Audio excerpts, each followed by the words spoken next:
On this Saturday night, bracing for recession. The latest warnings from economists about an upcoming downturn affecting everything from home prices to trick or treat. Will there be as much Halloween candy on those shelves as we've seen in previous years? Probably not. Coal mine catastrophe. An explosion in Turkey kills dozens of miners, sparking a frantic rescue operation and claims the Turkish government turned a blind eye. Fertility funding. When you experience multiple miscarriages or a late loss, there's not just physical recovery, there's emotional recovery. The staggering costs facing those struggling to conceive. Plus, jumping jellyfish. I called my friend, they were out on the boat, and I was like, you guys need to come over here, this is insane. Wildlife photographers from around the world are rushing to BC for an unbelievable bloom. Global National with Farah Nasser. Reporting tonight, Jeff Semple. Good evening and thank you for joining us. We begin tonight in Turkey, where a small mining town is in mourning following an explosion there that left more than 40 people dead. The blast occurred late Friday night local time in the port city of Amasra. That's some 300 kilometers north of the Turkish capital, Ankara. 110 people were inside the mine at the time of the explosion, which is now under a state investigation. Reggie Cecchini has our top story. The sounds of ambulances pierced through the air and chaos as a frantic hours-long underground rescue operation was carried out in the town of Amasra along Turkey's Black Sea coastline. A fiery blast more than 2 kilometers from the mouth of a coal mine and some 300 meters below the surface is now the worst mining disaster in the country in nearly a decade. 110 of our brothers were working in the mine, says Turkey's interior minister. Some of them on the upper levels managed to exit right after this explosion. There were dozens of miners who made it out alive, their faces blackened with soot, their eyes heavy and grief-stricken. The country's health minister posting a video of people receiving medical attention on site. But as dawn broke, the mine was still burning, a plume of smoke hanging heavy over the city. Its mayor says several people were taken to hospital, some with life-threatening injuries. But not everyone survived. More than 40 people were killed, and under Islamic faith, funerals are already underway. This man, whose son died, says he started working there in 2019. It would have been nearly 4 years, he says. Turkish President Recep Erdoğan attended one funeral and visited the site of the blast, saying administrative and judicial investigations are underway that will reveal the reasons and who's responsible. It's believed this incident was caused by a so-called fire damp, a buildup of gases, likely methane. An opposition lawmaker says this state-owned coal mine was flagged in 2019 as being at risk of sudden gas discharge and fireburst explosion increases. Some trade unions argue profits took precedence over safety. Less than a month ago, Turkey's energy minister posted photos from the area as he addressed a crowd of miners donning yellow hard hats, many of whom are now mourning the loss of colleagues. We did not leave any of our friends behind, says this miner. We have done our last duty to our friends, he says. Reggie Cecchini, Global News. Turning now to the war in Ukraine. Crews there are working to restore power in parts of the country after a missile attack seriously damaged a key energy facility near Kyiv. At least 10 missiles also hit several locations in the southeastern city of Zaporizhzhia. A parking lot bore the full brunt of a Russian strike, destroying cars and nearby buildings. Ukraine claims a number of missiles also struck residential areas. Russia is waging a campaign to destroy Ukraine's energy infrastructure ahead of the winter.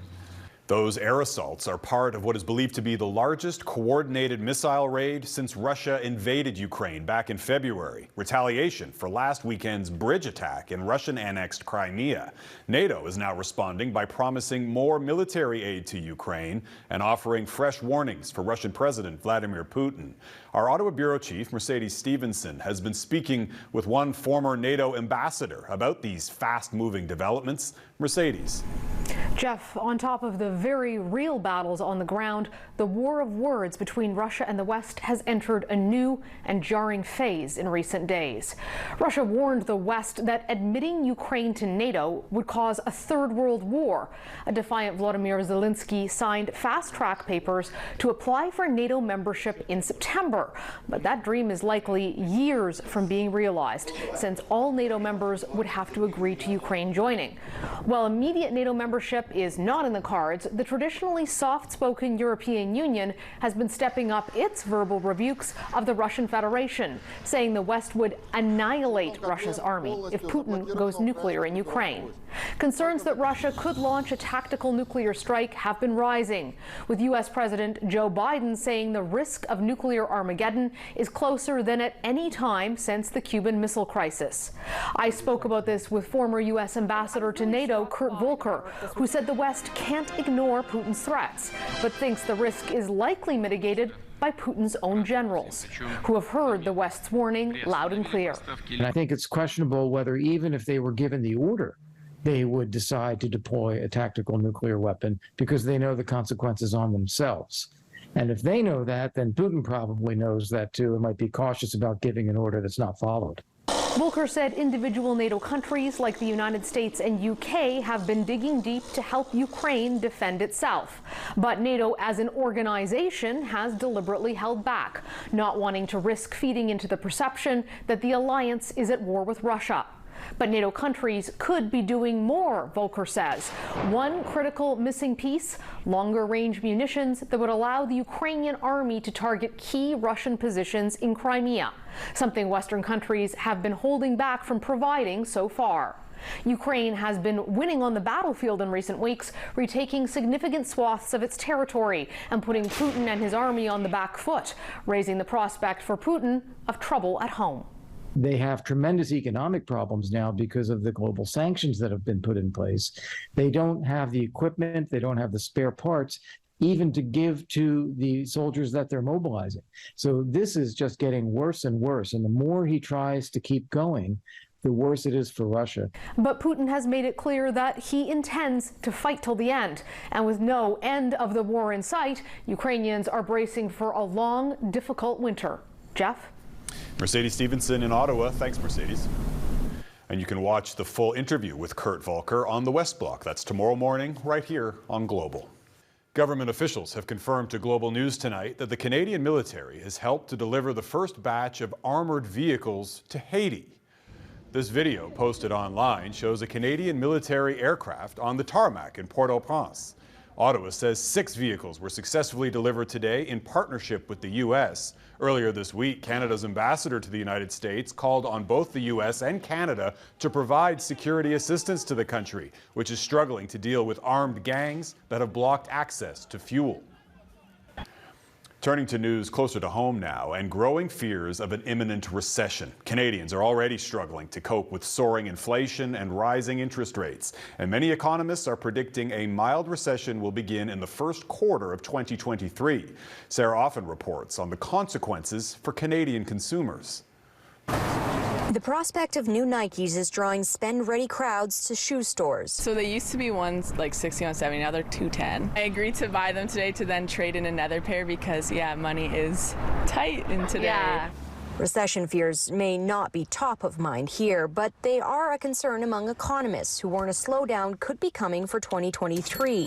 When the cost of living goes up, everyone feels the pressure, right? Now, we can certainly try to release that pressure by reducing our spending, but at the same time, we can only reduce our spending by so much. DOS estimates food costs are up between 15% and 20%. Natural gas and electricity costs could double this winter.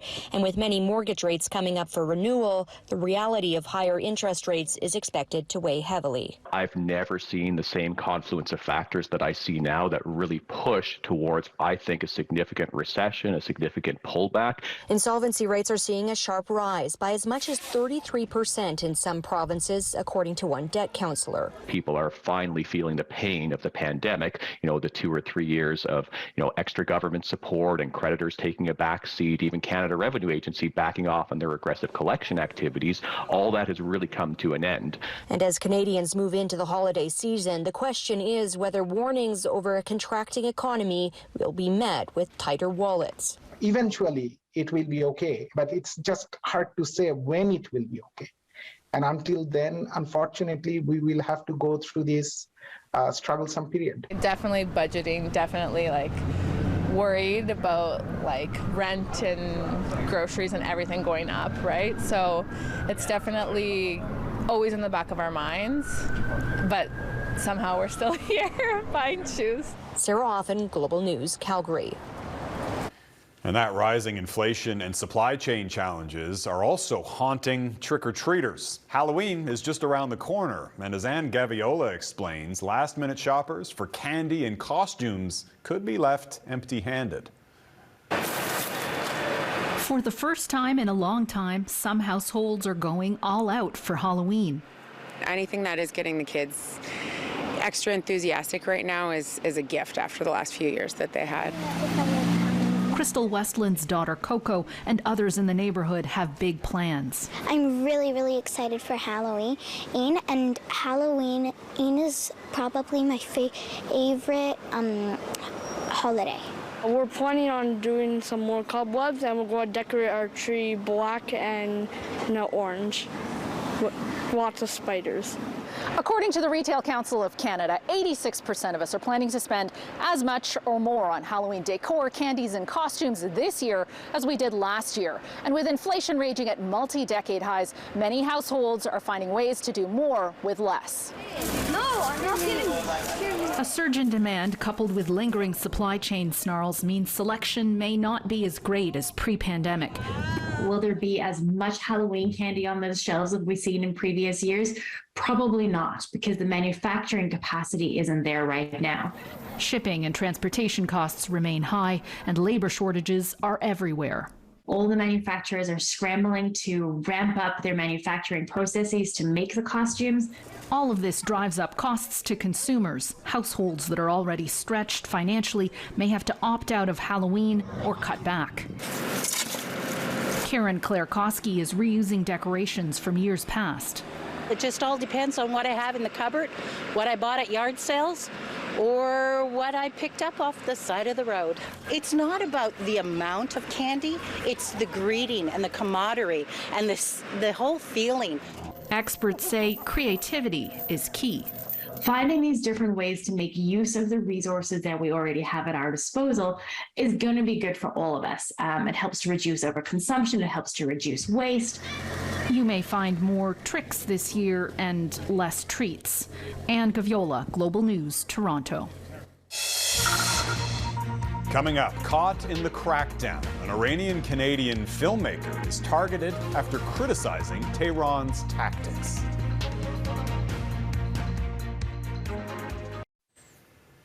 Welcome back. As protests across Iran enter their 5th week, an Iranian-Canadian filmmaker has become the latest target of an ongoing crackdown by security forces. Mani Hugigi says authorities prevented him from leaving the country, a move the filmmaker links to his previous statements in support of the widespread protests across that country. Perhaps the authorities thought that by keeping me here, they could keep a closer eye on me, perhaps to threaten me and shut me up. Well, the very fact that I'm talking to you in this video right now kind of undermines that plan. I cannot put into words the joy and the honor of being able to witness firsthand this great moment in history. The London Film Festival, where Hugigi was set to appear today, says the filmmaker had his passport seized as he attempted to travel to London on Friday. Hugigi was last in Canada just last month for the premiere of his latest film, Subtraction, at the Toronto International Film Festival.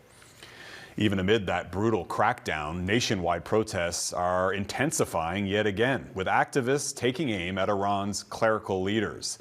In Tehran, parts of that country's notorious Evin prison were lit on fire today, following what officials call unrest fueled by criminal elements. Now, that facility holds political prisoners. The situation there is now under control, according to officials, though witnesses say they're still hearing gunshots coming from that area. Human rights groups say more than 200 people have now died in the weeks-long demonstrations, and that situation is now being closely monitored by Iranian expats here in Canada. Global's Negar Moshtahidi spoke to one BC woman who fears the worst for her family. Every morning, Port Moody resident Mehran, we're not revealing her last name to protect her identity, anxiously watches videos like this one on her social media feed.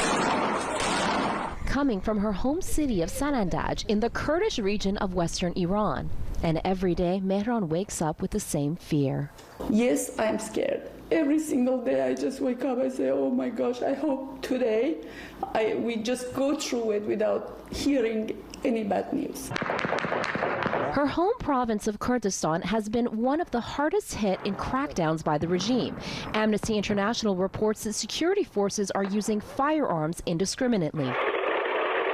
Videos also emerging of Tehran sending tanks to the city, which belongs to the same ethnic minority as Mahsa Amini, whose death was a catalyst for weeks of anti-regime protests. An audio recording of Mehran's call to her niece in Kurdistan, distorted for her protection.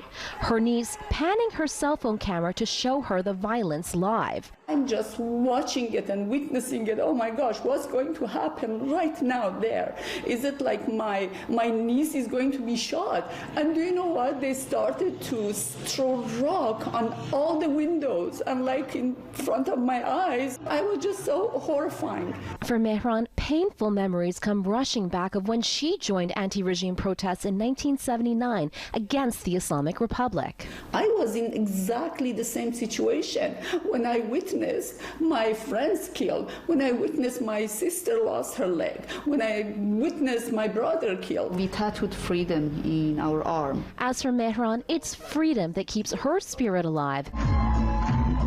And as for the people in her homeland, during protests, they sing and dance to Kurdish music. An act that is illegal to show their defiance as demonstrators show no signs of giving up. Negar Moshtahidi, Global News. Still ahead, a Toronto mother raising awareness about the unspoken side of fertility.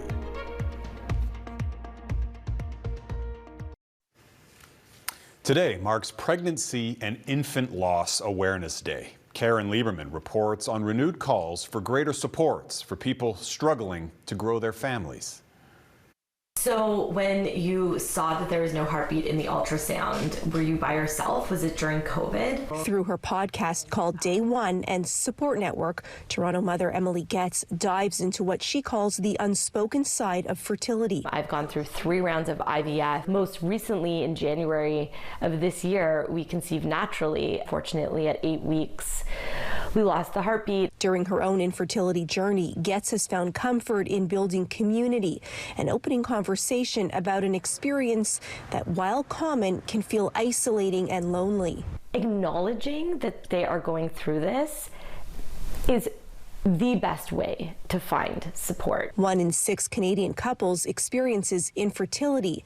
It was while carrying her second child at 23 weeks that Getz first faced this reality. Out of nowhere, my water broke. We named her Ruby, and that really was like that sliding door moment in our lives that got me to where I am today. Very often fertility treatments are required to help people avoid recurrent loss. When you experience multiple miscarriages or a late loss, there's not just physical recovery, there's emotional recovery. Reproductive endocrinologist and president of Fertility Matters Canada, Dr. Ari Baratz, is calling for improved and equal access to fertility care for all Canadians. About half of our provinces have some form of financial support for fertility care, either locally or bursaries or grants. And then we have just as many that are, let's call it, in the works. Baratz is also asking more employers to consider providing fertility benefits, so one day fertility care will be treated like any other major health issue. Evan and I are still putting like our best foot forward, optimizing our fertility, and holding the belief that that baby is going to come to us. Karen Lieberman, Global News. Next, what's driving thousands of moon jellyfish to North Vancouver's Deep Cove? Outdoor photographers in BC are being treated to a rare sight. They're capturing spectacular images of moon jellyfish. Jay Durant explains what's behind the bloom.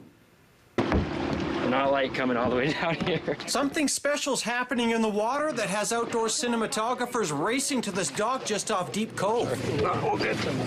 I called my friend, they were out on the boat, and I was like, you guys need to come over here. This is insane right now. So right away, you can see all of the jellyfish. A moon jellyfish bloom unlike anything they've ever seen. All of a sudden, you're in this amphitheater of floating jellyfish just pulsating. Some are going up, some are going down. They're just all over you, everywhere you look. You're basically swimming through these jellyfish, and they're bouncing off your face, and there's be times where you can't actually move through them because they're so thick. Good thing these jellies don't have much of a sting because there are thousands in these waters right now. This warm weather may have something to do with the bloom. Jellyfish reproduction is often driven by changes of temperature in the water. This one looks quite a bit bigger than what I've seen in many, many years, so it was pretty incredible.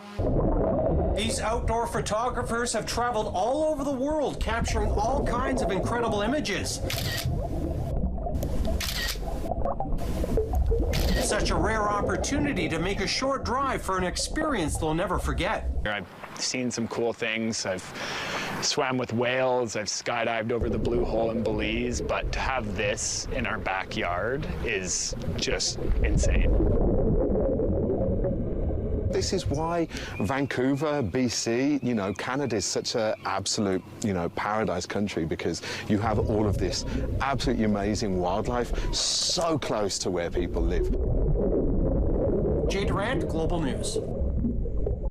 And that is Global National for this Saturday night. I'm Jeff Semple. Tonight, Your Canada is Chateauguay, Quebec. Thanks for watching. Hope to see you back here again tomorrow. Have a great night.